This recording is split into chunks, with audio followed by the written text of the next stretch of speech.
Hi my dear students, so তোমরা সবাই কেমন আছো? আজকে তোমাদের সামনে একটি সংক্ষিপ্ত বাট একটি গুরুত্বপূর্ণ তথ্য নিয়ে আলোচনা করব। আজকে আমরা আলোচনা করব যে what are the main terms in footnotes and references writing. প্রথমে একটি গুরুত্বপূর্ণ টার্ম হচ্ছে ইবিদ। ইবিদ অ্যাকচুয়ালি কি, এটা একটি ল্যাটিন শব্দ, ইবেদেন থেকে এসছে, যার অর্থ হচ্ছে সেম, একই।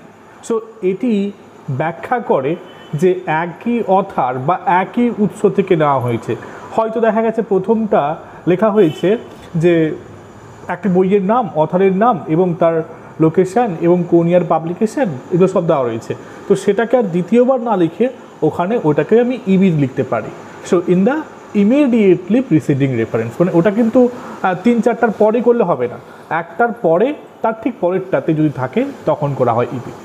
দ্বিতীয় আসছে op cit, OP full stop cit. So এটিও হচ্ছে একটা সংক্ষিপ্ত শব্দ, অ্যাব্রিভিয়েশন, এবং যেটি ল্যাটিন টার্ম থেকে এসছে। ওপি মানে হচ্ছে ওপাস আর সিট মানে হচ্ছে সাইটেটাম, তো যার অর্থ হচ্ছে ওয়ার্ক সাইটেড। সো এর মানে হচ্ছে এটাও সেই একই রকম রেফারেন্স পার্টে থাকে এবং যেটা বলা হচ্ছে যে আগে বলা হয়ে আছে।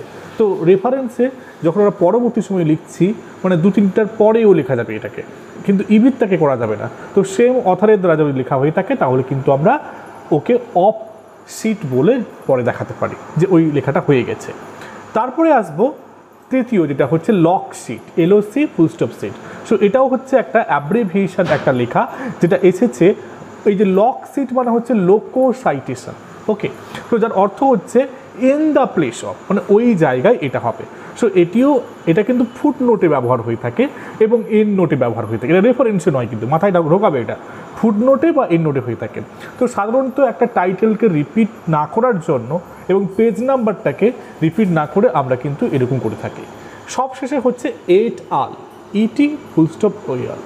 সো এটা রেফার করছে যে টু অ্যান্ড আদার্স, মানে এটা রেফার করছে একটা অন্যান্য লোককে, অর্থাৎ যেখানে একটা টেক্সটকে অনেক লেখক লিখেছে। তো referring two A number of people এর ক্ষেত্রে আমরা এটাল ইউজ করে থাকি আমাদের রেফারেন্স পার্টে।